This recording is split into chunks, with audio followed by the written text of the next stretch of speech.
Even though this market is suffering from excessive optimism and overconfidence, there are still opportunities for investors, but they're going to get a whole lot more selective than they were since the election. You know, we've seen massive inflows to passive index-related investments, which is the opposite of being selective. And investors, instead of jumping on the Trump trade here, jumping on the financials and the infrastructure at these elevated levels, perhaps we should take the Trump trade and turn it on its head and look at the anti-Trump trade. Look at things like the Mexico ETF. Look at the UK ETF.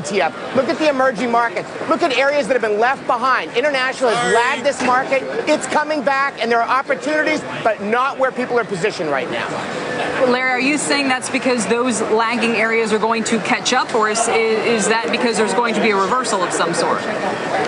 Look, Kelly, whether you're a believer or a non-believer in this rally, fundamentals do matter and valuations do matter. And valuations overseas are much cheaper. Currency plays an enormous role. You could have a policy misstep, even a delay en route to the world of wonder in this country could cause a slowdown here. So I think when we look at some of the opportunities overseas, we see better opportunities, more importantly, a better risk reward. Look, we've got big elections coming up in Europe. Those elections could create a pause in the global rally, which may give us a great entry point. So you want to take advantage of those entry points for better valuation. But most importantly, Kelly, risk management is still the key here.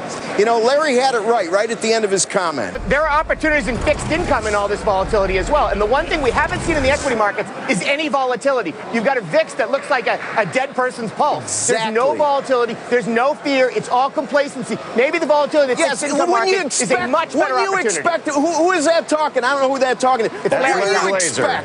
If all of this is because every syllable out of the new administration's put under a scrub brush, then a microscope, then an atomic microscope, that there'll be a little more volatility, a little more VIX. Absolutely. I agree with you, Larry. Doesn't add up.